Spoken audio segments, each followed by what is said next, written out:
What is the most egregious thing you've ever had to fix in post?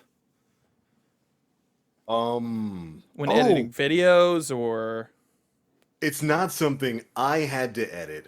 I know exactly what you're talking about. I made Nim edit like 2 years ago on this show. Yeah.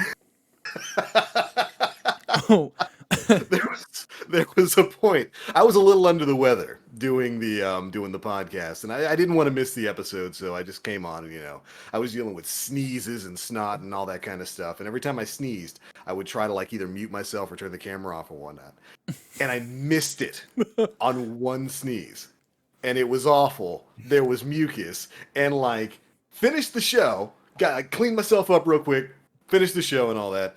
Immediately jumped straight to Nim's DMs like, Nim, there is a moment at some point in time in this show where something awful happens to my face. Please do something about it. Because he was editing the show at that time.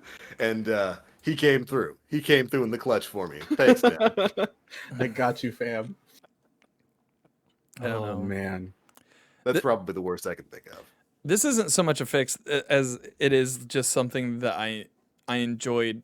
Remember that one time we were all on stream and Nim said something along the lines of like, I want to lick it. And then I took that audio and I put that in my stream forever so that whenever I'm constantly reminded of that somebody audio. comes into my stream and says, hey, at Nim plays, it said, I want to lick it. I want to lick it. Yep. It says it exactly like that. That's a great impersonation of it, Nim. I want to lick it. That's not something to edit out, though. That's something to, like, clip. Oh, absolutely. And I totally did. And turn into, like, a channel command. It's never leaving chat. It is what it's literally that. Yeah. Anytime somebody types his name in chat. I want to lick it. Yep. That's it. That's the way it should be. Those who don't know, we had a bit of a fun time getting the show started tonight, trying to get things synced up. Dan decided to become the postman from The Legend of Zelda Majora's Mask with one of the worst mini games in the history of video games. Basically, you go to him when he's on his off time, when he's taking a break, and he basically asks you to count to 10, and he gives you a little bit of a timer for the first 3 seconds, and then the timer disappears off the screen, and you're supposed to count to like a tenth of a second past 10 seconds. And then hit go. Mm-hmm. It was awful. Awful. It was fun for me. That's basically what Nim did. How? It was fun for me because like I don't get to. So I have a secret passion. Okay. It is ASMR. If I could. Oh, I hate it. If I could, like, just make mouth sounds, and like, just hit my side, make cupping. That would be just so sweet. So sweet. You should look into getting a job at NPR because I think a love of ASMR is like a requirement to work there. Every show on NPR is. Yeah. You have to be able to fall asleep to it. I'm Ira Glass. We're here to talk about the economy and the sounds I can make with my mouth when I lean really close to the microphone but talk in a purposefully slow, methodic, and low tone. That's your qualifications. If you can do that. This week on This American Life. Yeah. It just make like a 30-minute episode of just laughing, Dan. Just laughing. Oh. Dan laugh ASMR? Oh, if we can do like a smash cut of all of my laughs, all my little like chortles and everything. Oh man, we should just throw that up on the Planet Destiny like YouTube. I'm sure no one will hate that, Vince. So I cannot deal with ASMR. I feel it in my brain. Yeah. And I hate it. Yeah. There's only been one like creator that I've been actually able to actively kind of like enjoy their ASMR, but that's because she sings. Okay. And she goes by Twitchy on Twitch. Okay. But she does these like hauntingly beautiful, like almost fantasy songs, and it is so Okay. cool. That was the only time I've ever been like, holy shit, I actually like dig this. But Right. anything else, mouth sounds, Yeah. bro. You don't like mouth sounds? Oh, I See, hate it. I thought you were going to say that your favorite ASMR is like when a thrall just walks up to you and is like, Oh, the clicking, the snapping chitin. yeah. Dan, What? I told you that in confidence. So hold up. The only time you can stand the whispers and hot breath on the back of your mental neck is when it's those weird whispers that happen in hive zones. Shall not be judged. I wish I could zoom in right now. Shall. You absolutely shall be judged. 100% you're judged. Oh my goodness. This is what you all came back to tune in for. Welcome, ladies and gentlemen, to episode 267 of the Planet Destiny podcast. We are your usual roundtable of hosts, back to talk about everything going on in the Destiny community. And we've actually got some news to talk about this week. Oh boy, do we have some news to talk about. Joining us this week, of course, we have got the one, the only Mr. Nim Plays himself. What's up? Good to see you, buddy. Dan Finity. Oh, hi. How And are of course, I am. I'm good. How about you? you? I'm doing all right.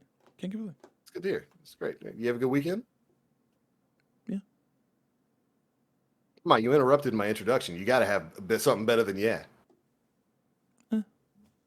Eh. And I am the Black Link. Let's go ahead and dive on in. Have you guys had a good weekend? Is everybody here okay? Everybody all right? How's your sodium levels? Are they good? I was having a good, good Nim? week. Been drinking lots of water. No, I was having a perfectly fine sodium-free week, Yeah. and then Thursday happened. Did something happen on Thursday? Oh, man. Oh yeah, you know, just this little thing called the twab. Yep. Yeah. So, question. Uh-huh. Is it wrong that I'm not so salty about it? Here's the thing. No, because everyone else is more than salty enough to make up for you not being salty. Yeah.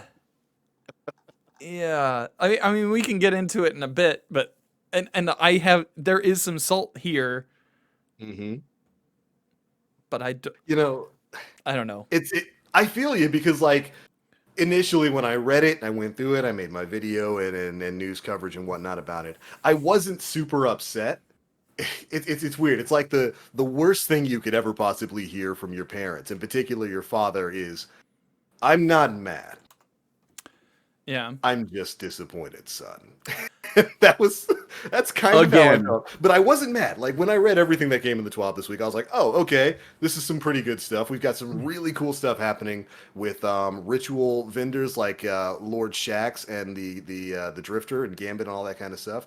We got some updates to Stasis and Shatterdive. Spoiler alert, nerfed. Mm-hmm. And then like of course we got the big news about, well, it has to do with sunsetting, but it's about the way that they're going to be changing Dreaming City and the Moon gear. Some of that's going to be coming back, including weapons and armor. It's going to be re-earnable. It's going to have some new perks and whatnot that you'll be able to get by running stuff in like the Shattered Throne and the Pit of Heresy. I thought all that was cool, and I was kind of surprised by the level of salt that I saw after I finished. Like, Yeah. whoa, people are way mad about this. I mean, I get it, and I'm laughing about it. But man, there's been some real salt this week. Yeah. So, question of questions. Okay. We're just gonna rip the fucking band-aid off, I think. I don't think Dan Okay. was here when we were planning this up, but let's fucking go. So, Off the rails. when a weapon comes back with a different perk pool, is it the same weapon? 90% of the time, yes. Because it's still, you've got access to the same perks. Right.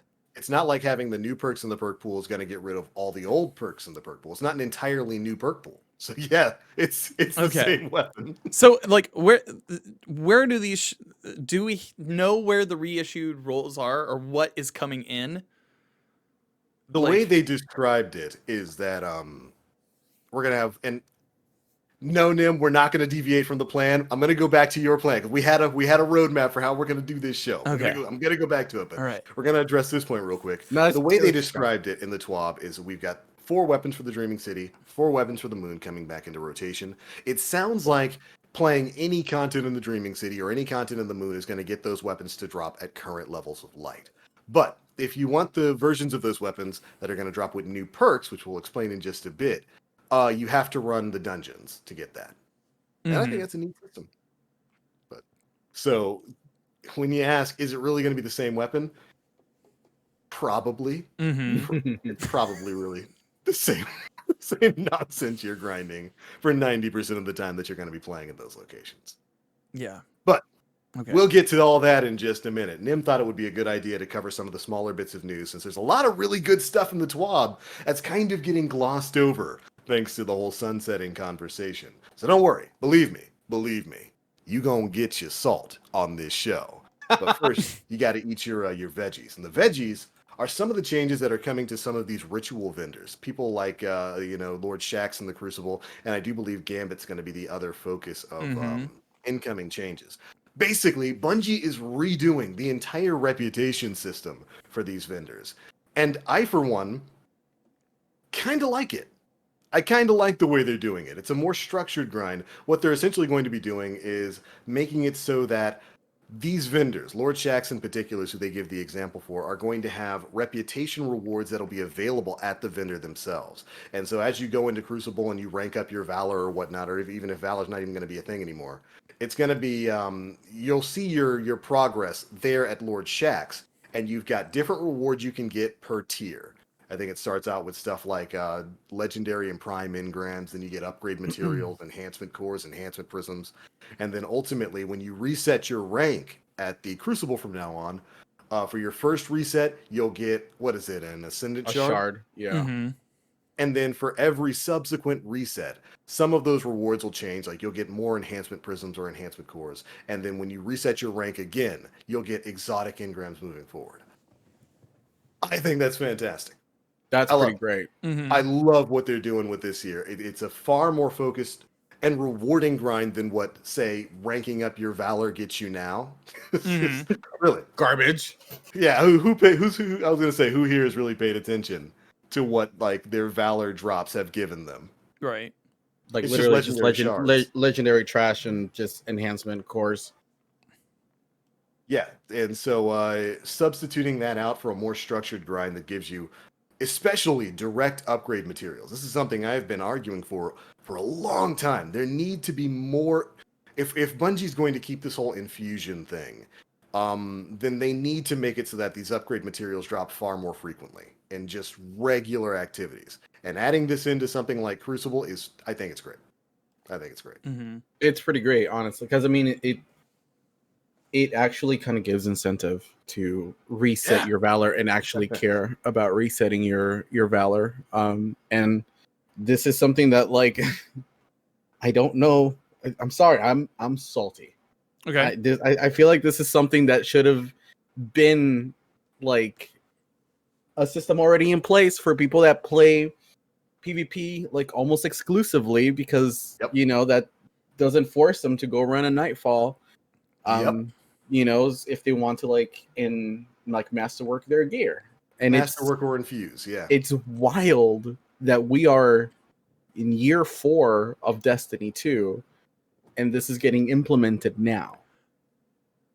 Well, and so a lot of these changes, like when I read this, I was like, oh man, they watched Ascendant Nomad's video. Because about a month ago, Ascendant Nomad had a really excellent video about how to make Crucible rewarding as you're leveling up each time. And this looks a lot like it. It's not everything. It's not as in depth maybe as what Ascendant's video like pointed out, but the cores, the concept is there. Yeah, it's all on the bedrock. Now, whether or not, I mean, this had to have been in development prior, right? Because like at least like it takes time to implement. Yeah, right. So like, it could have been just like Nomad's like mind going in line with where the flow is and what is more Yeah. rewarding in a Yeah. game. But like Right. I really like the changes here. The only thing that I wish we could see is like maybe something like every 5 levels you get a golf ball. Like Yeah. something like that, cuz an exotic piece is cool and all. It's fine. Uh as long as it's got a nice perk pool, or as Right. long as it's got Yeah. like a good distribution. If otherwise, if you get like if you start getting 58s and that's it from this, Right. then And it's like with how expensive it costs to masterwork pieces of gear, like a single golf ball, while great, because I mean, it just makes you think like, all right, well, where am I going to put this shard in? But you can't like. It takes 3 of those fuckers to masterwork an exotic armor Mhm. piece. Yep. Like that's That's a lot. expensive. yeah. Yeah. So yeah, I do wish it would have been like every like 5 resets you get, the shard as well, but Mm-hmm. it's I a mean, start. Or even just make it alternate. So like your first reset, shard. Second reset, reset, exotic engram. Third Yeah. reset, shard. Just Shard, bounce yeah. it back and forward like that. Because it's not like everyone out there is going to be getting full reputation rank resets on their Mhm. Crucible every single week. No. Some people will be like, Well, the people who spend the time in Yeah. Crucible to do that. And I think that's okay.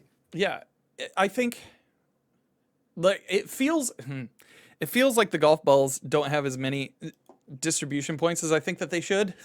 Right. Like Yeah. Yeah. you Yeah. if you can buy them from a vendor, I want to see them in more activity. I posted this earlier this week after seeing this. It's like in a perfect world, I would love to see golf balls. Like you get a chance.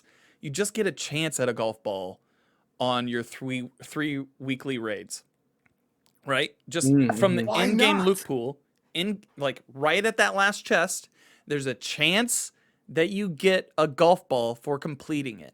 I know it's not as stressful and strenuous as GMs, but with GMs, you're going to be getting an added bonus of running them by getting Yeah. D1 reissued weapons. Yes. Why not throw throw the Raiders a bone and pop a golf ball in there every once in a while? Mhm. So Absolutely. Shoot, I think that we should take that idea and go further with it. Why do raid chests not drop a small amount of upgrade materials Mhm. alongside the gear that you're getting? But yeah, dude, it's supposed to be the pinnacle activity of the game, where you have trials on one side, Grandmaster Nightfalls, and then raids. That's the pinnacle in-game activity there. You're right. I never once thought about that. Why in the world do golf balls, the Ascendant shards, not drop from in chests and raids? There should Yeah. at least be a chance of that. right. Because the only solid way of getting those is what? Just running GM Nightfalls and buying them from Banshee? Mhm. Yeah, I mean, you can turn in materials all that you want for them, right? Yeah. If you got it, you can make it, and you can play the economy game of just like, do I still have this left over from last season,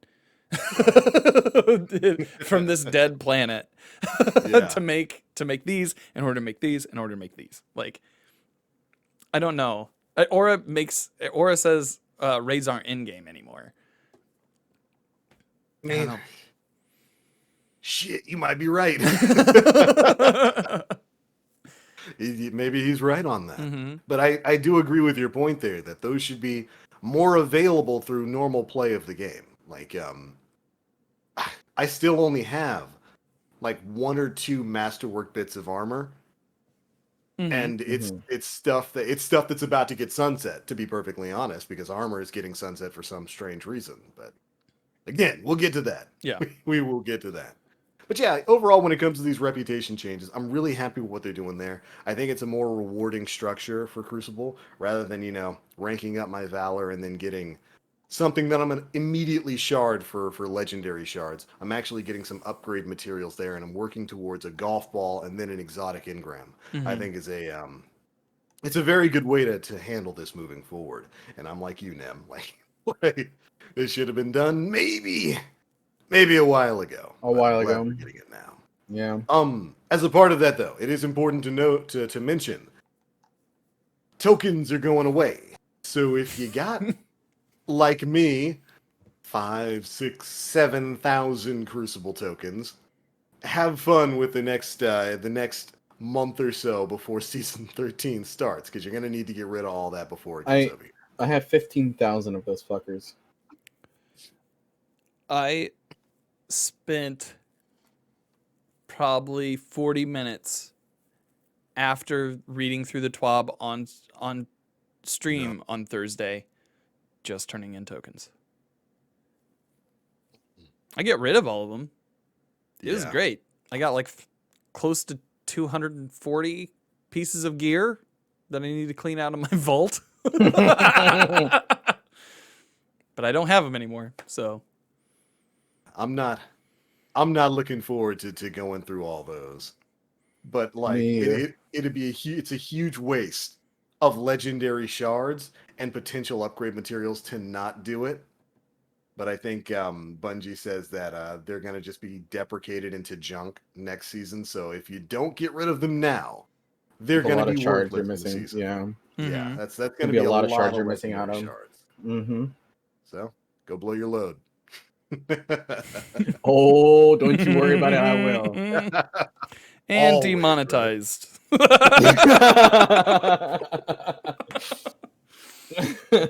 So, anyways, that was kind of one side of the coin of Crucible changes that we got coming in this TWAB. The other side actually has to deal with the Crucible sandbox, and in particular, some pretty interesting nerfs coming to your friendly neighborhood hunter revenant and their silly shatter dive plus whisper of fissures ability. Yeah. Look, Warlocks got blasted into the ground a month and a half ago. Y'all knew it was coming. You knew. We got ass blasted 2 weeks into the DLC. 2 weeks. It took us 2 weeks and we got booty blasted. Y'all knew it was going to happen. When people were loading into Crucible games and seeing an entire enemy team full of hunter revenants, you knew those player numbers were going to get you. We're going to get you in trouble. I don't have the TWAB pulled up. I do. But do you? Yes. Get it. Get into it. So I know they had a bunch of goals, right? Yes, and Tomo, from the combat area lead, or he's the combat area lead, Tamanori Kinoshita. One of the short-term goals was to address outlier stasis abilities to keep subclass decision-making interesting, and reduce the potency of Shatter Dive and Whisper of Fissures against Guardians, going live with update 3.0.2. I think that goes live on Tuesday. Against Guardians specifically. Mm-hmm. Yeah. Yes. Not minions or minions of the darkness. Mm-hmm. Shatter Dive now has damage fall off versus unfrozen targets. So max range damage reduced from 50 to 5. Ooh. And damage reduction during ability reduced from 50% to 25%. So they'll be easier to kill when they're doing it. Yes. By the way, I just wanted to say that Pins has picked up on this in chat too. I love the way that he described this. He wants to make class choice more interesting. What that means is too many people were running Hunter Revenant. You might remember that dialogue from way back in the day. D1 House of Wolves. We want to make class choice a bit more interesting. We're noticing a few too many blade dancers in the Crucible. Yeah. All right, that's all I wanted to say. Go ahead. Whisper of Fissures, they reduced the max minimum damage versus non-super players from 42 22 to 34. Reduced max min damage versus super players from 42 22 to 16-2. So you're not going to get killed in your super anymore. Nah. with Shatter Dive explosions. Yeah. I don't know, maybe I'm just like stupid and my hamster ass brain doesn't understand it, but what's that 42-22 to 30-4? Like, I do not understand that number. So it's the maximum damage it can deal and the minimum amount of damage it can deal based on how close you are. Oh, okay. Gotcha. All right. Thank you. Carry on. Yeah. So it's getting like tanked. Basically, yeah. Yeah. The reduced detonation radius versus players from 10 meters to 9 meters. That's like, I mean, that doesn't seem like that big of a gap compared to all the other stuff that they're doing on the back end They're also investigating the efficacy of Stasis Titan Behemoth Super. We want to let the above change settle to see where the Behemoth stands in our PvP hierarchy, but this is next on our radar. Because that super's so tanky, dude. Mm-hmm. Yeah, It's so it's a chunky tanky. boy. Yeah. Yeah. The only thing that I can think of is Fallout's going to have to redo his S tier list again. Yeah. Sorry, buddy. Yep, he just released that video too. That's so sad. He was working on that for so long. But yeah, Titan. That melee is just dumb. It is super dumb on the Titan. The way that It's it can really bash fun. people. It is. Yeah. It's really fun. I like that it doesn't kill on hit, because that would be dumb. But I do love the ragdoll effect that it you just chuck people off. I think honestly the melee is a little fine. I really like it because it's also easy to miss too. If it's, I don't know. I really enjoy the melee, but we'll see what happens to the subclass as a whole. Especially once it doesn't have Shatter Dive to contend with. Yeah. Killing you from around the corner. Yeah. And see. Good. Oh, I was gonna say this kind of talks to Aura's point last week, where he's talking about the outliers of Stasis, and it's Stasis is all the way over here when the rest of the game is here, right? And so this feels like it's moving it right, trying to slide it into where the rest of the game is. But that's interesting. See, I haven't played enough Crucible this season to really have run up against the horror of Titan behemoths. So I had no idea that people were worried about their tankiness. Yeah, no, they're super strong. They're really strong. Yeah, they can tank a good amount of damage. And with the mobility that they have, because you can just combine the melee as a form of movement when you're in the super. Right. Yeah. So people are nuts with it. I will say, I think maybe the first show or two after Beyond Light came out, I think I was complaining about the Titan melee because I didn't get it. I get it now. I want to update everybody. I get it now. And Aura, who is here live in chat, is 100% correct. Just stop aiming, bro. Yeah. Don't aim, bro. Just press the button and fly. Yeah. It's a lot of fun. So yeah, haven't used it much in Crucible because again, I ain't playing Crucible right now. Ain't nobody got time for that. Yeah. It's like when Luke lowered the blast shield in Star Wars. You just just turn it off. Trust the Force. Yep. Bullseye that womp rat, and there you go. The next part of what Tomo goes into is actually really important too, because I think that right now the sandbox gun wise is in a really good spot. Well, I know that 120s are really strong right now, but overall I do think that there's a good chunk of weapons and archetypes of weapons that are viable, but because Stasis is so dominant, it's being overlooked. And the next bit of the TWAB goes into that. Another midterm goal that they have is to review the ability to gunplay balance in PvP, because it is a game both of space magic and some of the best gunplay that is out there. Honestly, we all know how good Destiny gunplay feels, but right now it's being overshadowed by Stasis and these crazy abilities that allow you to have your melees and your grenades back really fast. So they're looking into seeing how they can kind of balance that out, especially in their 3v3 playlists. Right. Because a lot of the times it's you can just hunters, they can get their melee back with a dodge, and if you kind of build around that, you can have just abilities constantly up, which just overshadows the excellent gunplay. So they're still looking into it, so they haven't mentioned anything specific what they're going to do about it, but it's something that they are going to address at some point. and it's great because again, I think the gunplay feels really good right now in Crucible, but I'm a little worried we might go into vanilla territory again. You think so? I mean, it's just a worry. I don't think we will, but I mean, I remember I heavily disliked how low the ability charges were when Yeah. Destiny 2 first came out. It was bad. But I think it's really important that they do address, the ability to gunplay balance, because again, I think weapons right now feel really, really good. And I mean, you guys have seen, people are flocking out of PvP like fucking crazy lately. So Yeah. Yeah. So I've seen the announcement tweets. yeah. The formal press conferences. Call a press conference. I must announce I've quit Destiny. Again? Again. This time, I might be back. This time, it's for real. I might be back. 2 days.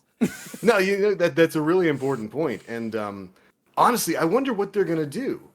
Because so much of the game right now is built around getting and keeping your abilities up and using them as much as possible. Like, that's a huge part of the stasis builds right now. It's just having 100% uptime on your grenades and on your melee. So I wonder, without compromising the state of that, how do they address that?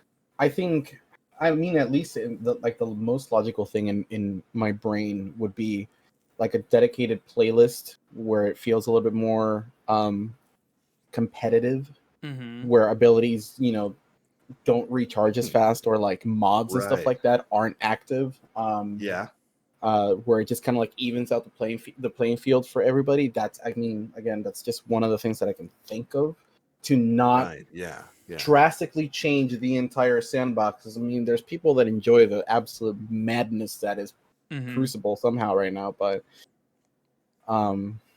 we'll see. I think that's a good idea. I mean, it reminds me of stuff like curiously, one of the playlists they got rid of, Momentum. And then the way that played radically differently from normal Crucible. They could do something similar to that. I love Momentum, dude. It's so much fun. It's my favorite. Yeah, it's so normal game modes. Like, I don't know why they got rid of that. If they had pulled back on the damage on that to like, instead of like guns doing more damage than ability, if they had pulled back on the gun damage just a tad, do you think that we'd see like a more competitive shooter, I guess? I don't know, because I think a lot of the time it's also just based on like how fast people can get these abilities back. There's so many builds that you can do in the game right now with like charged up light and just with having your stat distribution a certain way. Like, I know, like, my stat distribution right now is like pretty even across the board, where I'm constantly have a melee ready, and I have an extra melee because I run claws. So it's pretty much just.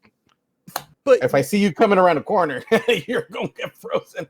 Don't you also have like a 100 roll on something? Like, with all the mods added in? Yeah, my new helmet. Yeah. I like remember you posting that. Helmet. I just remember you posting that and being like, "Ah, shit, Nem's on it again." And you know what's funny? And so when I like build my character in the game, I primarily build more kind of like around stats and just like reload or dexterity. So my mods usually take up all of that. So I don't get like the benefit that other people kind of like spec out their characters with like the charges of light and like powerful friends, or stuff like that. So yeah, and I mean, again, there's a lot of variety, but we'll see how they're going to balance everything out. It's going to be interesting. I have no idea what they do there. But shoot, man, I miss Momentum. I do too. Bring that back. Maybe normalize everybody's ability recharge rate to something, maybe not as long as it was in vanilla, but something closer to what the normalized recharge rate was in D1. Momentum actually feels really rewarding with that aspect, because you have to get kills. You got to get kills and to get your abilities back. Right, exactly, yeah. So I don't know, then, maybe something like that. maybe tune down the damage just a tiny, tiny bit so you're not getting one shot by Jade everywhere. Yeah. Oh my god, yeah. But then keep the rest the same. Like I love the no radar. I loved having to get kills to get your abilities and super up. Mm-hmm. I think the rest of that was great. Maybe that's something they could look at making a normal default game mode moving forward. Right. Right, exactly. Yeah. We'll see. We'll see. Another part of that, they said a few of you noticed that prior to our holiday break, we were able to get a few sandbox changes delivered faster than expected. Thanks to changes in Destiny 2's backend and the Destiny content vault, our patch pipeline is indeed better than before. That said, some changes won't happen at light speed as our team wants to the appropriate time to collect feedback, check the data, and test proposed changes. Once these changes have been validated, we'll be eager to get you the details via TWABs, blog articles, and more. Mm-hmm. That's Man. cool. Mhm. I'm still just, we got hit 2 weeks into Be Online, but whatever. I'm fine with it. Just saying. Fine with it. Yeah. When it's warlocks, immediate clapping. yeah. Whoa. Yeah. Let's take it easy here. We got to take our time and methodically go through these changes. We Put wouldn't the want to inconvenience hunters and titans now. Put the hammer down. Oh man. So, something that a lot of people were talking a bit about. I saw the notion come up quite a bit. We have these seasons, we have several seasons within a content release. Would you guys like to see a season that focused primarily on changes and additions to the Crucible? Like a season that where the content was primarily new maps added, changes to existing game modes or remade game modes. Maybe they bring something back like Rift. Crucible gets an entirely new set of armor, an entirely new set of gear to chase. Would you guys be okay with something like that? In concept, yes, but the problem with having a season dedicated to Crucible is seasons are tied to money. That's Mhm. So true. would people be locked out of that content because seasons are tied with a $10 price tag? Yeah. Yeah, I don't. 'Cause- Go ahead. Because I was just gonna say, because it's no question that the Crucible is in dire need of some love and some PvP DLC. maps and stuff like that, but it's just tough to make that think of it like Gambit Prime and Season of the Outlaw. That was like a whole thing based on Gambit, which we saw how well that went. Yeah. So I don't know if tying Crucible stuff to a $10 price tag would be the move, but it does need to come at some point soon. Just as an update. But Yeah, Nim hit it right on the head. When it my thought was we saw what happened with Gambit, and forcing people to play Gambit over and over and over Not a for an good thing. entire season burns people out on the activity.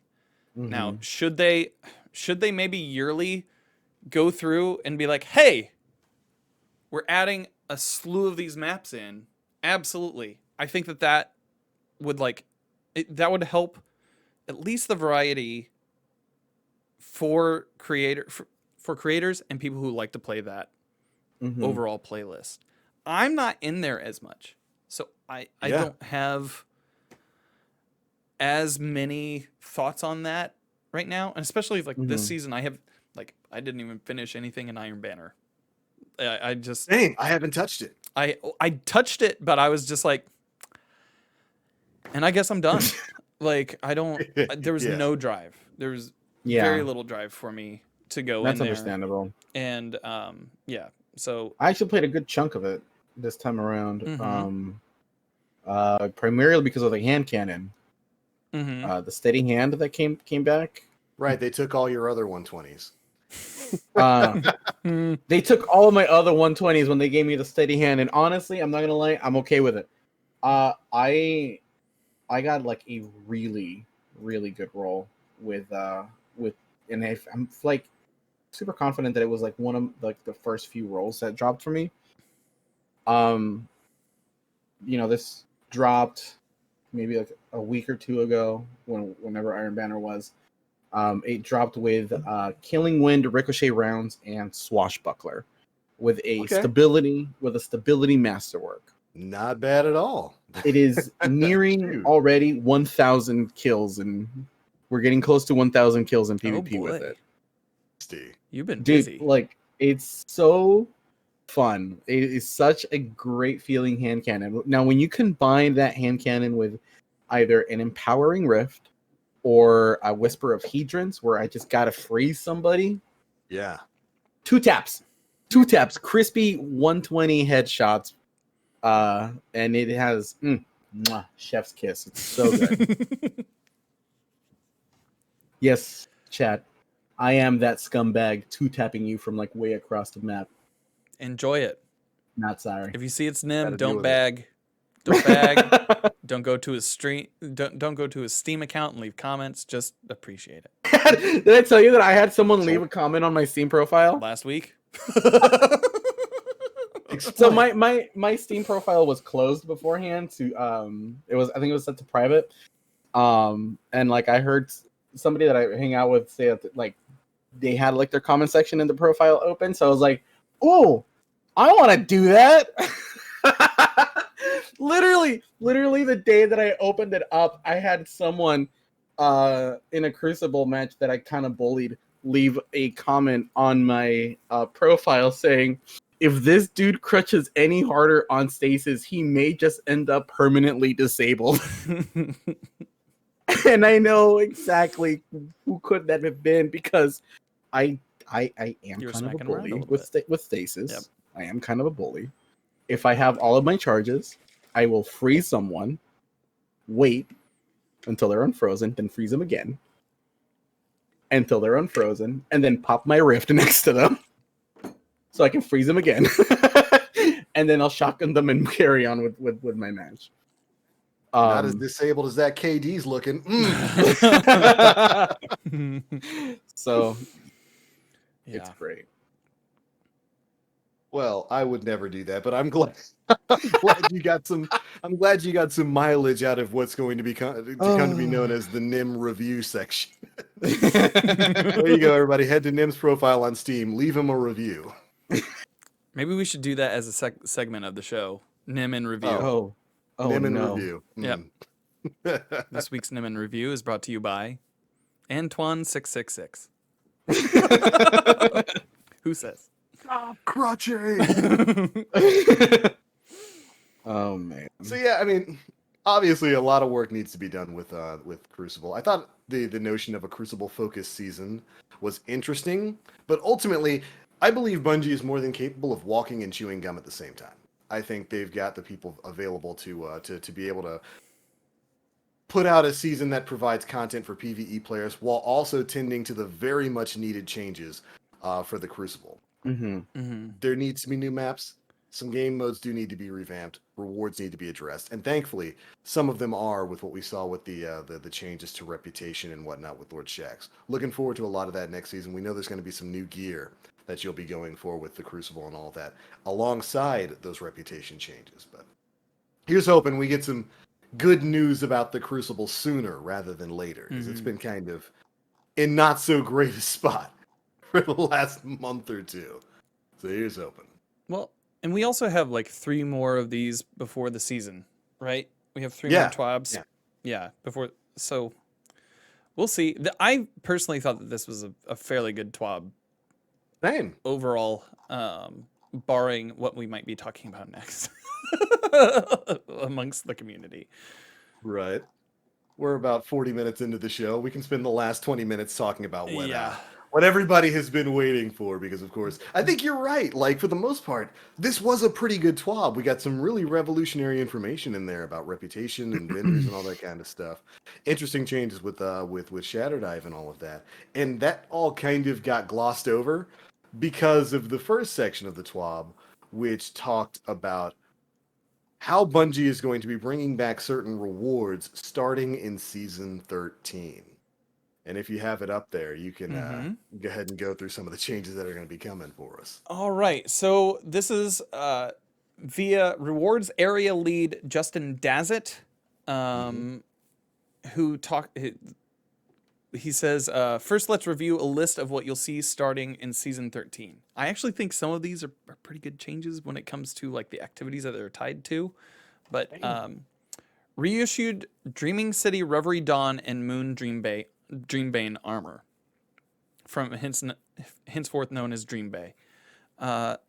These will also drop with high stats when earned in Shattered Throne or Pit of Heresy. That's a good change. Good. Just remember that for the Bungie high stat is 55, so keep that in mind. That's very true. The final chest in Pit of Heresy will no longer drop a fully Masterwork Dreamsbane armor piece.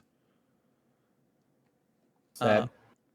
Instead, the Dreamsbane armor piece that drops will have 7 armor energy and is guaranteed to drop with at least a plus 16 in 2 different stats and higher stats overall.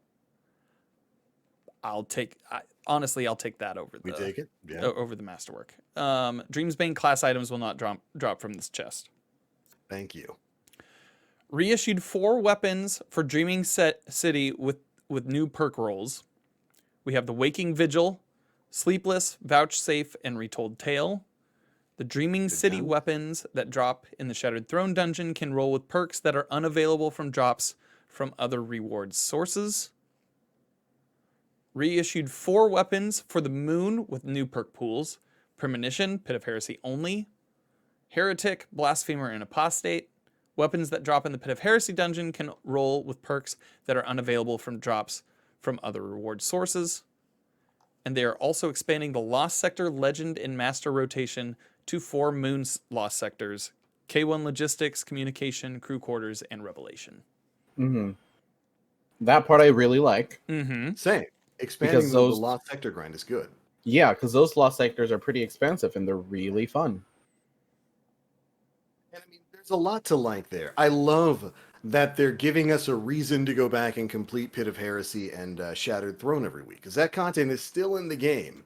And so bringing that content back by making it so that you can get guaranteed high stat roll gear is a good idea. I think bringing it back and putting weapons that have specific roles that you can only get inside those activities is fantastic. This is exactly how I want to see Bungie revitalize older bits of content like that, especially if they're going to be leaving these locales in the game and, with gear that's earnable as it is right now. I think the big problem here is that for a lot of people, it's a little bit weird. It was already weird that a lot of this stuff was sunset. I've talked about it multiple times. We've talked about it multiple times. Like the Moon gear, the Dreambane stuff never should have been sunset. It was about a year old when it got thrown in the trash, and it made no sense for that to be the case. Yep. And especially when you have locations like this, like the Moon, like the Dreaming City, where active current age quests in the game are still sending you to those locales to do content. It didn't make any sense for you to have a quest that sends you to the Moon to go do something where you get a drop that you can't use in normal content because it's stuck at 1050. That made no sense whatsoever. Didn't make any sense for the Dreambane armor to be sunset. Didn't make any sense for the Dreambane or the Shattered Throne, not Shattered Throne, but Pit of Heresy and what are they? Altars of Sorrow. Altars of Sorrow. Yeah. It didn't make any sense for that stuff to be sunset. And so when we have an announcement like this, where it's mostly good, I love that stuff's coming back. I love that it's going into a bit of content like the Shattered Throne and Pit of Heresy. It still is really weird that these are weapons we've already grinded for multiple times. We're not going to be able to take, assuming this works the way it normally does. I'm not going to be able to whip out my Waking Vigil from my vault and upgrade it up to max light now. I'm going to have to go and regrind that same roll of the Waking Vigil. And there's always going to be something about that just doesn't hit right. Yeah. It just doesn't. It's really weird, and it kind of shows. I've always been, you guys know me. I've always been vocally opposed to the way Bungie implements sunsetting. I was vocally opposed to it way back in D1 with the Taken King. I was vocally opposed to it here. And this is kind of the reason why. They take a lot of stuff away. They don't really replace it with enough new stuff to make it worthwhile. And then when that's realized, they bring that stuff they just sunset back and tell you to re-earn it. Mm-hmm. And I love the other changes here. I don't think it washes the taste of that out of my No, I'm pretty mad about it. mouth. It's weird, man. It's very Yeah. weird. And Yeah, no, I mean, that, like, don't get me wrong. I think Shattered Throne and Pit of Heresy are some of the best content that there is to play in the game. Shattered Throne alone Absolutely. is fucking incredible. Beautiful. It's an amazing experience, but like I have played it to death over the past 3 years now. It's been out for 3 years, I think. Yep. Yeah, it might be the third year. I've played it for 3 years. I've had the gear drop. I've played Pit of Heresy plenty of times, and I had a blasphemer that I was really, really happy with. Mm-hmm. Yeah. As you guys know, I had 6,000 kills with that thing in PvP. Perfect. But it was sunset when Beyond Light hit, because the Season of Arrivals was the last time I would have been able to use it in any power level enabled activity. Beyond Light hits, and now it's coming back. I would have to regrind it, and I don't even know if I can get the same rolls. Mm-hmm. Yeah. So I hate it. So there's a couple things for me. Pablito Savage, buddy of ours, posted on Twitter something about etheric light and using that to upgrade. Like, it's a system from back in D1, but you could Yes. possibly use that to. It would be neat if you could use that to upgrade what you already had to the current season. It would negate sunsetting altogether. Yes, it would. But like, Wasn't Etheric Light just like Infusion before Infusion? I think so. Yeah, but I mean, here it could play a different role because we have infusion. Yeah. When I was hopeful about sunsetting, it wasn't so much that we'd get the same weapons back, but the same frame styles, Yeah. and that instead of taking weapons out and then putting them back in a few months later or a year later or however long later, that Right. you would just replace the archetype with maybe like a new model. It doesn't necessarily need to be a new model either. They could Yeah. have like added like a taken shader to these things, right? Mm-hmm. Or something, just something to differentiate it from the rest. The thing is that like sunsetting, the concept of sunsetting would work if there was a slew of new things to chase Mhm. after, but there's not. Mhm. It's the things that we've gotten already that we spend countless of hours trying to get, and then invalidated for about 2 months, only for it to be reissued. And that is Reissued, yeah. where the salt Yeah. that I feel Doesn't feel and good. and that a lot of the community also feels. That just does not. I hate to be that guy, but I don't like it. It Mhm. feels like all of that time that I spent trying to get stuff like that is just invalidated now, because I would have to do it again, and let me tell you, I'm not. No, and like that's it right there. You encapsulated what's the real issue here. It's not worthwhile content to take away something that somebody has already earned arbitrarily by them, Mm-hmm. and then be like, oh, okay, yeah, we're bringing that exact same weapon back with access to that exact same perk pool. Go re-earn it so you can get a higher number on it. Mm-hmm. That's not worthwhile. That's not worth my time. It doesn't And feel good. it doesn't feel great at all. Like, it's, and I almost want to say that, like, if they hadn't sunset a bunch of this stuff already, but still did what they're doing next season with like Shattered Throne, Pit of Heresy, with re-earnable versions of all these Dreaming City and Moon weapons, Mhm. people probably wouldn't be as upset. Right. It's not like they haven't raised the cap on older weapons to set a new like low minimum from like Yeah. start from the get-go, because they've done that multiple times. They did it with like a while ago where everybody's gear was going to be set to like 750, and that was going to be the starting point going forward. And then they did it again with Beyond Light or Shadowkeep. I can't remember what it was, where it was like 1050 or 1060 was the minimum. Right. And like, if that was like the course of action that they would have taken, like if you already had a weapon like that, that they would have increased the power cap on it, but also like if you know if they're going to reintroduce it, just allow people to keep the stuff that they already have, but To introduce be like a new set of exactly. perk pool to it, you know, which is If what you're they're just doing now. But I'm yeah. losing my old shit. Yeah. Yeah. If you're just going to be bringing stuff like the Waking Vigil back, I should be able to whip out mine from the vault and be like, oh, it's got access to the new power level. It doesn't have access to the new perks because it's already got its perks on it, but I should be able to bring that up to the new power level. And it's really weird and frustrating that that isn't the case. That you told me as a player, okay, it's time to put this old stuff away. You're not going to be able to use it. And then, haha, surprise! 2 months Yeah. later, we're putting that exact same weapon back into the perk pool, but you have to re-earn it. And it's like, Yeah. doesn't feel good. Yeah. And it's what I think a lot of people were concerned with when it comes to sunsetting. Some of the things Bungie was saying beforehand was that, hey, we can't make a bunch of new kick-ass weapons if we already have these kick-ass weapons in the loot pool that everybody's already got. Well, the problem is they sunset all those kick-ass weapons and then didn't really replace enough of them Mm-hmm. and are now just bringing those same old kick-ass weapons back and telling you to get them all over Yeah. again. Which is something that Jogoroth, Joe Blackburn. yeah, Joe Blackburn Yeah, covered yeah, like in his season 13 change, like dev update right. that came out way at the beginning of October. Yeah, that where they're increasing their rewards team Mm-hmm. Right. in order to pump out more rewards, which I was actually gonna like go into that, which is great.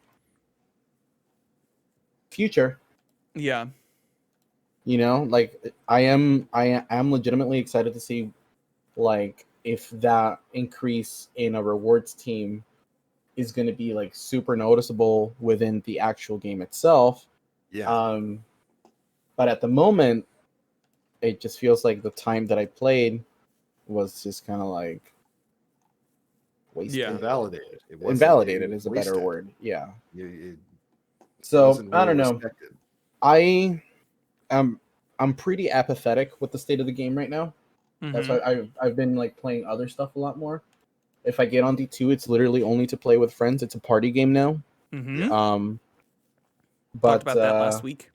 yeah. Yeah. But yeah, no, I'm voting with my time. Mhm. That's the best that you can do in situations like this with the game. It's that they see time logged, and if you're not happy with something, break. They Yeah, see stop that. playing. There's so many people that are like unhappy with the state of the game, but then they put like 100 hours that week. Yeah. Bungie's gonna Yeah. see those 100 Yeah. hours. It's like, all right, they're still fucking playing, Yeah. Just I'm currently voting with my time, Right. and I'm enjoying other stuff at the moment until the game falls in a better place where I feel like my time is a little bit, more valued. Mm-hmm. Yeah. And I think that's the exact way you should approach it. Yeah. And just so we don't bury the lead here and be completely fair to and clear to everybody who's listening and watching this, these changes that they're making with Shattered Throne, Pit of Heresy, the Moon, all that, good changes. Yeah. We like that. That's very good stuff. It just doesn't take away from the fact that it's still not a great feeling that it's using sunset gear and throwing that kind of back into your face to do. So it's good changes. Really happy about it. I'm going to go and farm up some of this new stuff to see what kind of combinations I can get on them. But I think it really kind of calls into question the notion of whether or not Bungie's idea of sunsetting here has succeeded. And I don't think it has. I do not believe it has. And for something that I am still firmly in the belief of this being a result of pinnacle weapons, that the entire idea of sunsetting was specifically to get you off of specific pinnacle weapons, I don't think the cost has been worth it overall. Yeah. And shoot, I kind of wish they would bring pinnacles back. I mean, they kind of are, right? We're getting 6. Right, the adept stuff. Yeah. That's getting on Sunset too as a concept. Yeah. So I like Yeah. it's the thing with Destiny. Everything is a cycle. And I think we've Yep. talked about this in the past too. And I don't know. It's just we've been doing this a long time. And Been down the road before. It's make or break time. oh, it's make or break. Again? Do you guys think Outriders is gonna kill Destiny? Yo, So- hey, I heard that Anthem revamp is coming. But You let me know how I- that goes, TBL. you let me Oh, know it's not. when it shows up because it's got to It's show not. up after like the Mass Effect trilogy reissue. Nah, there's Yeah, no because way. like they took the head of the Anthem revamp team, didn't they? And yeah, he's now in charge of everything because those. Anyways, it's not happening. it's not happening. Everybody's just like, "Where's the news on Anthem? Where's the news on Anthem?" Or not everybody, like the 5 people who still play Anthem are like, "Where's the news on Anthem?" It's just not Two gonna of be which there. are here. Yeah, I still watch YouTube videos with hope. I'm waiting. And Outriders does look good, but when like it's all cyclical. Like Destiny has always been that way. Gray Fox does bring in a good point. He's like, for new light players and folks jumping in for the first time, it's great. Yeah, Mhm. But plenty of stuff to do. for us, not so much. I think for the Mhm. next year, I think it is healthy if you are a quote unquote hardcore player in Destiny to just look at it like a party game. Yeah. I don't think it's going to fulfill you if you're constantly like grinding for rolls and hoping for new content in this next year. I don't think that's going to happen. They've talked like the best thing that happened in Destiny, the biggest drop that they gave us was Forsaken, and they've already said that they're not going to do something of that size Yeah. again. So Yeah. maybe a mindset change Mm-hmm. is warranted. And Yeah. I don't want to be the guy that says play other games because I know how well that's received. Yep. But It's true though. variety is the spice of life, right? Yeah. Mm-hmm. So, all right. Absolutely. And you know what? I think that's probably a good capstone for that particular segment. And it's a perfect segue into, before we get into audience questions, into I think what's a healthy continuation of that conversation. What's everybody playing other than Destiny right now? That's a question I'd love to see answered by everybody here on the show and everybody watching. Mm-hmm. Dan, what are you playing other than Destiny? I almost beat my first run of Hades on Thursday on accident. Yo, yeah. I dropped just fired it up after we helped my buddy Radaka with a raid, and Mhm. I was in the middle of a run when I quit. So I was Oh, no. I was 6 minutes in, but it was awesome. It was great because I had the railgun. I had chosen Zeus Mm-hmm. for the railgun, so it just shoots electricity everywhere, and it looks like bullet mayhem. Like it's amazing. It is amazing. Playing How'd you get past the bull and the other guy? Because that's always been my. Let me tell you, that's my been my friend. wall. Let me boy. tell you. So with Zeus, Hephaestus is like little. It's a tuning that allows the weapons or the bullets from the railgun to seek targets. Uh-huh. And so I had Zeus's bolts bouncing back and forth between enemies for like 10 times. I had Uh-huh. those seeking bolts and Demeter like rolling on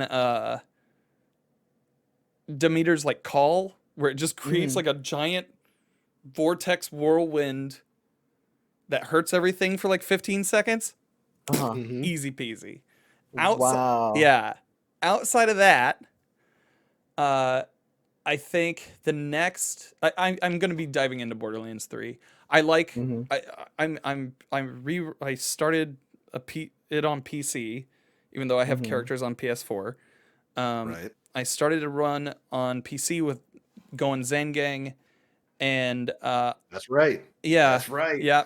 I want to try that new mode that they just put out with the designer's cut, where it's basically like a roguelite or a roguelike where it mixes Fortnite type stuff with a roguelite with division extraction points and a final boss. So like you go in, you kill shit, you're able to grab rolls out of it and put them in a post. That way you can extract them out after you're done with your run. Like a Dark Zone Yeah, sort of and thing. the circles Okay. just keep getting smaller and smaller like Fortnite. So it always ends up back into the place. But I don't know. It seems really neat. Interesting. And I'm grinding up to get a good build on Zane on PC. So Nice. I'm having fun with that. What about you guys? Damn you. Me? Okay. I'm still on the Dark Souls 3 kick, but I now started playing Star Wars: The Old Republic, the MMO. I needed something to like scratch that MMO itch for a while now, so I decided to give this a go because it is free to play, and it's really good, man. Like it's like old school BioWare storytelling that for like an MMO is actually pretty expansive. You create a character which you don't have like the biggest customer or character customization tools available, but it's decent enough. But like you have you can either go Sith or Jedi. You can actually either pick like Jedis or bounty hunters, which is really cool. And the story, like, it's fully voice acted, and it gives you character choices. And your character has an alignment bar too, where you can either give answers that'll net you light points or dark points. So it's really cool. Like the first character that I started out with was very clearly a Sith because I have a brand to maintain. And as like as you progress through like the story, the more of an asshole you really are. And you start getting all these Sith points, and it actually starts changing your character's appearance. Yes. Which is really cool. Like the first bit that you see change is your eyes. They turn into like that golden, evil yellowish, reddish color, and it's really cool. I've been digging it. Like the worlds are pretty expansive. The free to play aspect doesn't really get in the way of enjoying just like the base story for the classes. And apparently there's a different story per like class that you play as. So there's a lot, man, and it's been a blast. That's fantastic to hear. The Old Republic has been an MMO for a while now. It's certainly one of the more expansive ones out there. And when you say that BioWare storytelling, I know exactly what you mean. There's a lot of good stuff in there, and that entire notion of changing your character based on the actions and story elements that you take is a thing that they actually did back with Knights of the Old Republic, which is the game they made a long time ago. It's one of my favorite Star Wars games ever. That kind of spawned the whole Old Republic motif. And that's how that was. You could play as a character, you could be a bounty hunter, a Jedi, a Sith, and your actions and story choices in the game would dictate how you look. And that included like side quests and all kinds of stuff like that. And I remember there's one side quest in KOTOR where it's a Romeo and Juliet situation where you're trying to get these two lovers together and get their families to stop fighting. And the dark side path of that is so funny. You basically kill both families, trick the Romeo and the Juliet into thinking the other one did it, and then watch them kill each other. That's amazing. Oh, that's too good. It's full of nonsense like that. It's good old BioWare storytelling. So I'm really glad you're enjoying your time on there. It's really cool. And fucking so I took a peek in their microtransaction store, and oh boy, I had to buy. I got a mount. It was well worth the money. It's basically a Frieza throne.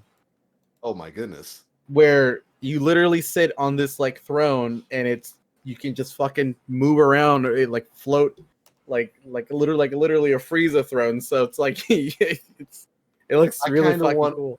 I kind of want a Lord Frieza throne. His little Namek seat where he flies around. I want one.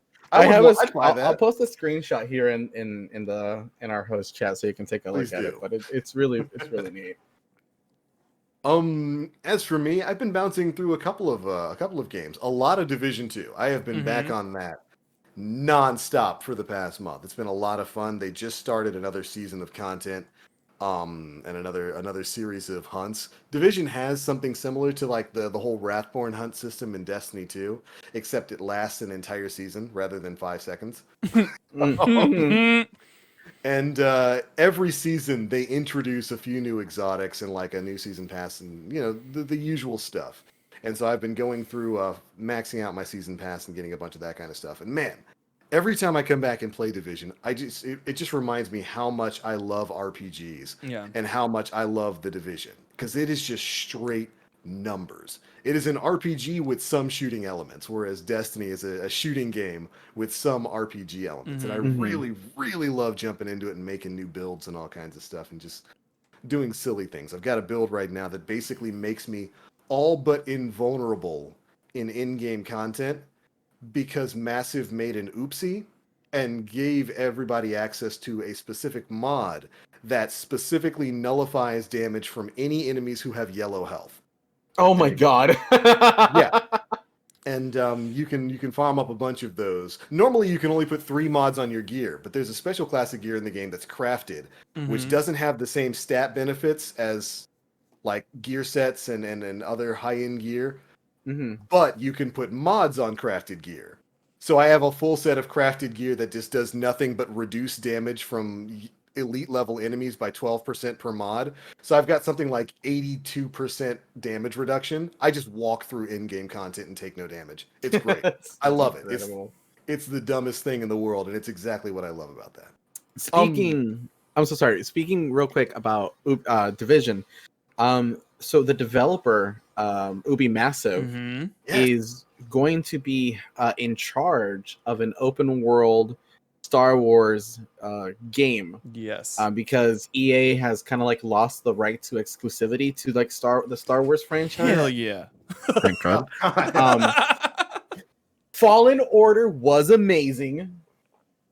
It was really good. That was by Respawn. Okay. But I'm actually really excited to see what Ubi Massive, the people who like created Division and Division 2, are going to be doing with the Star Wars franchise. See, I'm psyched about that. see, I'll take it. I fell off the Division games real hard. So They're really fun. I I fell off too, but they're a good time. they are fun. I just like after a while, I think at one point I was playing as a bike messenger in the apocalypse. I think is what I was role playing as. Excellent. Most excellent. But I can only do that for so long. Like I don't know what it is. I don't know what it is about Destiny that makes me play it all the time. Mm-hmm. And I don't know what it is about Division that I keep hitting that wall with it. Is it too grounded? I don't know. I have no idea. And like now that they're going to be controlling it, congratulations to them. I'm stoked that they're able to like make a Star Wars game because I think other studios should make Star Wars games outside of just Oh yeah, it's about time. But if it's kind of the same formula but like just set in Star Wars, I might also do the same thing and just bounce off of it real hard. So well, the thing is, they haven't clarified if it's going to be a multiplayer, but they didn't mention that it's a story-driven open world Star Wars game. Yeah. So not exactly sure. The only thing that I'm concerned about with the game is that it is Ubisoft and they like inject their single player titles with fucking microtransactions like up the butt. So that's the only aspect that I'm worried about. But I mean, if they're going to be using the same engine that they used for the Division, the game is going to be beautiful. Yeah, the engine was great. Yeah, looking forward to it. I don't know. I'm looking forward to Outriders. I'm actually looking forward to it. I think I want to get into that game, but every time I see like gameplay of it, it just looks like such a generic shooter to me. It looks mud. It looks like mud. I know. It looks like mud. I don't know what it is. You see There's mud. something You don't need a 3070 with that sweet good looking juice in it to make mud look pretty. Mud is gonna look like mud. And yeah, I'm gonna try the demo and see how it actually feels. Just the visuals aren't really doing a whole lot for me, but yeah. The big things for me are it's crossplay out the gate. Mm-hmm. It is not a service game. It is like, see, that's what confuses me about it, because like they tell one of the marketing things that they say that it's like story driven, yeah, but there's also loot and end game. Yeah. and So world that tiers. just like right. So Yeah. that just kind of like my brain just goes like, eh. It just kind of like, eh. No, Like, I'm with you. I am also with you. But I keep seeing things. Like the more that I see out of it, I'm like, that's fucking cool. Like a couple of the guns, like adding mods into it. It just the ability to add whatever mods you want into it and kind of have like a more grounded Destiny with a Division feel, but also have like bonkers Borderlands weapons. Yes. I'm kind of there for. Hand it over. Yeah. that's fair. So, other than that, let's say we get into questions, right? Questions, yeah. Yeah. Go through them. I'm gonna ask 4 questions. So Okay. be ready. Be ready. Gray Fox, King of Questions, asks, besides the hints of possible secret somethings in EDZ with Hawkmoon, what wacky thing would you want to find in the EDZ secret room? Okay, so this is in reference to a pretty neat secret that popped up over the course of this week. Someone randomly in the EDZ in the Trossland was just throwing grenades around and noticed they got a hit marker on something. And it's a fireplace up near the room where you start the Crow mission, where you're going into the reservoir. And they found that if you shoot that fireplace with Hawkmoon, it actually takes damage. You put enough shots into it, it breaks and opens up, leading to a secret tunnel that takes you into a hidden room. So the way it looks, the safe bet is that it's probably going to have to do with the replayable version of the mission where you get Hawkmoon. It might have something to do with that. It might have something to do with a replayable version of the mission where you went in to the reservoir to go find the birds and all that kind of stuff. But people are wondering if it might have something to do with a Whisper of the Worm 0 hour style quest. Since it leads to some pretty interesting areas. There's a side room that has a laptop that is clearly supposed to be interactable, but just isn't right now. And then another room leads to a sealed door that you can kind of use a stasis to glitch behind. And it takes you up to a chute that has a window you can fit through, but an invisible wall in front of it that you can't glitch through yet. So it's there's some interesting possibilities there. My money would be on probably a part of the of a repeatable mission for the random world Hawkmoon.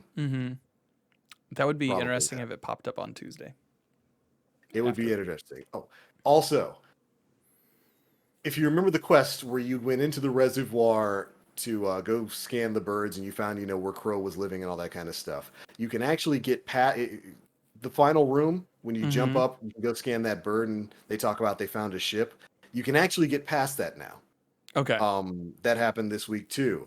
Though I don't think you're supposed to be able to get past it, because when you go through it and you get down to the bottom, you do find a ship. The ship looks like a very specific gun. You get an audio log, but then nothing else happens. And there's a path in there that leads to a door and a different loading zone. And that different loading zone is the lost sector that the Hawkmoon mission takes place in. So there's some weird connections going on here. So I would say it's probably going to have to do with the repeatable mission for Hawkmoon. Fair. But what kind of wackiness would you want behind it? Oh, wackiness. Yeah. I want this to lead me into Amanda Holliday's dressing room where I find a Vex portal that takes me to, I don't know, the Vex Mythoclast. Yeah. I want it to lead to a room that has 2 buttons. One of them says undo sunsetting, but delete destiny. And the other one says keep destiny, but redo sunsetting. Oh no. Which And one would you press? At this point in time, just for the chaos that would ensue, keep destiny and redo sunsetting. Just push it a little bit further. Push it a little bit further. Is there a third button? Do we have a third Nope, option here? those are Is the there two. Those are the two. We don't have a button that says delete Destiny 2 and Okay, bring Destiny 1 to PC? this one is delete Destiny 2. There would- is a third button. There's a Remember third that button. It one. says delete Destiny 2, but also you'll never see your family again. I mean, that's a twofer.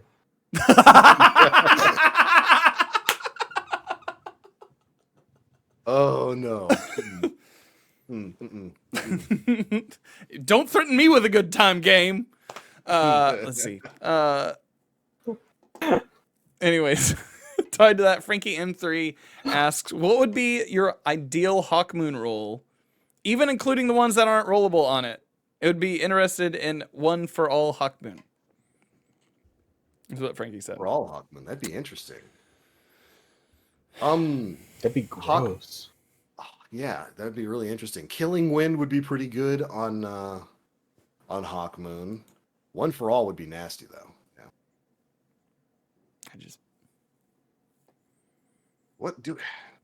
I know Light.gg has the full perk pool for Hawkmoon up, right? Yeah. Look Also, at let's that. see here. I'm gonna see if Destiny 2 Gunsmith also does. Yes, it does. So you can kind of mix and match in there. I'll also post that Right. in the host chat. Let's take a look. Surplus 'Cause would be I don't good, even too. know what the options are. Yeah, so it looks pretty in depth, and it actually tells you what's going to be good for PvE and PvP. It looks like Right. Surplus can roll on it. That's good. Oh, Killing Wind, 100%. Yeah, Killing Wind would be real good on there. Yeah. yeah. The gold stars are generally what's good overall. Yeah. So yeah, I mean, if Looking forward to it. if it could That's a shoot cool Jotun, website. if it could shoot Jotun bullets, I'd be all into it. Man, Give me that one. tracking Jotun Hawkmoon bullets. Yeah. Mwah. We were Delicious. actually talking about what the catalyst for Jotun would be on stream today. What would you guys want it to be? No charge time. Oh my goodness. Insanity. All right. Just instant Mega Man blaster. I love it. I love it so much. Shoot, even if it had the charge time, that would be busted. That would Yeah. be straight busted. I know. That's why Full I auto. said it. Oh my God. Auto. Wow. Wow. Jotun go realistically, more realistically, I would probably have a catalyst for Jotun that the AoE, where after it hits like the ground or something, lingers a little bit longer. I could see that. The burn. That way you can kind of just like leave little pools of fire like around the corner. So you take the brain dead gun and make it even more brain dead. New Jotun with enhanced catalyst. You don't even need to aim at people it's anymore. Just shoot at the ground. Just make it into fucking Telesto. Fucking done. Or so I'm gonna suggest something. You can shoot it down if you want to. The catalyst gives it chain reaction. Oh my God, yes. That'd be fantastic. That'd be so cool. Yeah. And that would be useful in PvE too. Holy crap, that would be great. You're welcome. Yeah, that'd be. You're welcome. He takes his Bungie. payments in PayPal. Yep. If you Bungie, you let me know. Send this man half a Bitcoin, Bungie, please. Jotun with chain reaction would be fantastic. That'd I be so 100% good. agree with that. Yeah, that would be really nice. Ghost Possum, we're talking about Jotun and just messing around, and if we could give like a catalyst to the gun, that would Incredible. Yeah. that would be it. Yeah. All in good jest. Walks back out. Like, you can run, but you can't hide. The shot's gonna follow you around the corner. It doesn't matter. Yeah. Oh my goodness. Mosh Pat's question: how do you think Bungie should have addressed the sandbox without sunsetting? Quick answers only. I think we mentioned that, just like bring the stuff that people already have earned from those activities, just bring them up, and let people get like the newly rolled stuff from like Shattered Throne or whatever. Mm-hmm. Because I don't mean, at least that's my issue. My issue is I already have something that I want, and I can't. It's gonna be stuck behind a 1060 power wall. Yeah. Yeah, which doesn't make any sense. There's a missed opportunity if they don't add like different ornaments into those activities. I think, like a Taken shader or like a Taken version of the Reverie Dawn. We have been asking for a Taken shader since fucking King's Fall came out. We got it in D1. We did. Yeah. We had to have the whole armor set. We had an ornament. Okay. An armor set. Well, I mean, it was a specific armor set, and it was like the worst armor set in the game. It was a freaking Prison of Elders gear that was Takenified. And just get the new reprised Dreaming City gear and go give your Barium Bow to the Ahamkara so you can take a sip of the Queen's Foil whenever you want. I take a sip of the Queen's Foil whenever I want. Yeah. Whenever I want. Damn. Radaka asks, for the new season, do you think a new mod system is going to be introduced? If so, what would be an interesting mod system like Charged with Light or Warmind Cells? This is something we kind of talked about last week, with there not being anything new really coming in this season. I don't think there will be. I don't think they're going to do any revolutionary sorts of mods. I think they're going to ride this whole Charged with Light Warmind Cell thing probably until Witch Queen. Yeah, and that's okay because Warmind Cells are nutty, and Charged with Light is still really, really good. I think if there are going to be any new mods, they'll probably just be built off of that. Yeah, Charged with Darkness. Charged with Darkness. If we get a new repeatable activity, there might be a mod that's specific to the weapons and whatnot that come from that. But when it comes to making an alternative to Charged with Light and Warmind Cells, I don't think we're going to see one for a while. Yeah, that's fair. Last question of the evening from Frankie M3. A non-Destiny related question. What is your favorite Girl Scout cookie? I'm a peanut butter patty kind of person, also known as a tag-along, with Thin Mints coming in a strong second. Ooh. Thin Mint, number one for me, and then tag-alongs. Tag-alongs are really, really good. They are. They are. I have... But? Is there a but there? I'm going to mention the Samoa. My man. Sweet Samoa. Mama, you got the heart of a Southerner. Lordy, do we love our Samoas down here in the South? And it's funny because I'm not a fan of coconut, but like as a kid, I would eat the hell out of Samoas. And like coming out of the grocery store, see them Girl Scouts over there. My mama would go and buy some Samoas. She would always make sure she got a box or two of Samoas, and I like them. They're pretty good. Yeah, Samoas are sweet.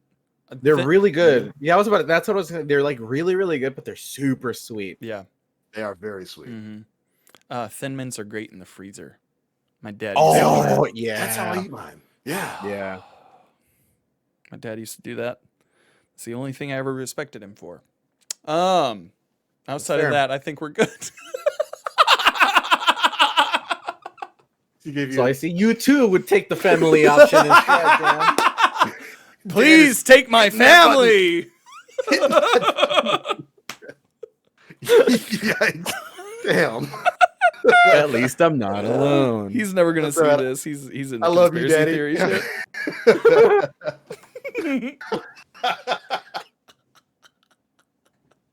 Can we get a box of Samoa sent to Dan's dad stat, please?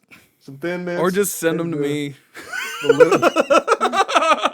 I'll take them. I'll eat them tonight. Off stream. Oh my goodness. In a pile of my own tears. Jesus. My tears The one pile. thing my daddy taught me. freeze your thin mints, boy. Oh goodness, y'all are wild. Okay. And with that, I think that's a good enough place to call it quits on episode 267 of the Planet Destiny podcast. Usually we derail things at the beginning of the show, but we just went off them rails here at the end. That's too good. Oh, I love it. Thank you guys so much for tuning in this week to this week's episode. Before we get on out of here, of course, we are going to let everybody let you know where they can be found across the internet and what they've got going on over the course of this week. Starting out with our boy, the one and only Mr. Nim Plays. Oh, hi. You can find me most actively over on Twitter, twitter.com/nemplays, where I often post whatever shenanigans I get up to in my gaming hours. Or I've been trying to stream a little bit more lately. I actually have a funny story about that this week. Ooh. So I wanted to stream on Thursday because I was waiting for the blog to go up.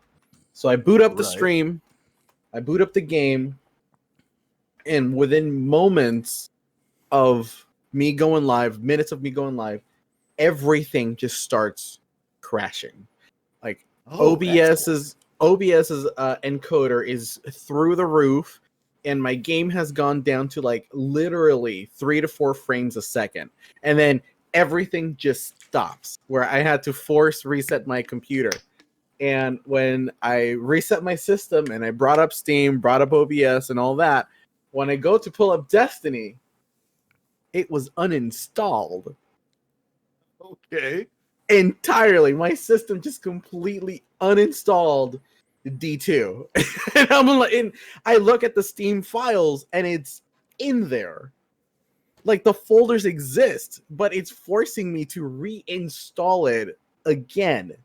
And I have never seen a computer just say, "Nah, fam. Nah, you ain't gonna stream D2 today. We're gonna uninstall that from your system. You're gonna enjoy it." So yeah, I'm gonna hold that. I had to reinstall it. But anyways, if we'll be trying to stream a little bit more during the week since now I'm not working right now. So Hey, there's the smile on his face. there it is. So yeah, if you guys want to catch an occasional stream, it'll be there in chat, twitch.tv/nemplays. Right, There go you show him some love so that streaming becomes his work. Mm. By the way, I think I know what happened to your Destiny Steam install. It was that Steam review. That guy who left you the Yeah. review. I know, right? Steam was like, Went well, ahead he's and- crutching. He must be crutching. like, Yeah, gotta get rid of it. Gotta push the bird out of the nest at some time. I know. Oh, it's so dumb, dude. Dan, how about you, buddy? Hi. My name's Danfinity. I do PvE things. You can find me on Twitter and Instagram at Danfinity, where the I's are L's. You can also find me on Twitch 3 days a week, twitch.tv/Danfinity. I did a thing last week and I started another podcast. I need to, I've got an addiction. I need to stop, but I can't and I won't. I won't. You can take me into, you can get my family into one room, and if you can get them to stop yelling at me for voting for Biden, then we can all probably have a nice conversation about a silly podcast called Beardo that I'm going to be doing once a week, asking people I'm going to ask them one random question. We're going to play a game of acronyms, and then one very serious question. And then that's it. That's the show. So you can, like it. yeah, you should be able to find that everywhere now. The first episode was Mexplosion from our Planet Destiny team. And yeah. Other than that, stay safe this week. Beardos, I love the name. Fantastic work there, buddy. Thank you. You've got a problem, but it's beneficial to you right now, so no one's going to address it. We're just going to stay quiet about it for a while. Yep. And of course, my name is The Black Link. You can find me pretty much everywhere on the internet. Twitch, Twitter, YouTube, all at The Black Link. Haven't had many live streams as of late, but I have been putting out a lot of shorter commentary videos. Probably going to get back to live streaming sometime this week. Not exactly sure what I'll be streaming, though. Like I said earlier in the show, I haven't been playing too much of Destiny. I have been playing a lot of Final Fantasy 14, a lot of Division, so you might see some of that popping up on the channel over the next week. Of course, any Destiny news will be popping up on the Planet Destiny YouTube channel at youtube.com/Planet Destiny. But all right, everybody, that is it for episode 267 of the Planet Destiny podcast, your guide to this week in Destiny. Thank you guys so much for tuning in, and we'll see you all next week. Bye, everybody.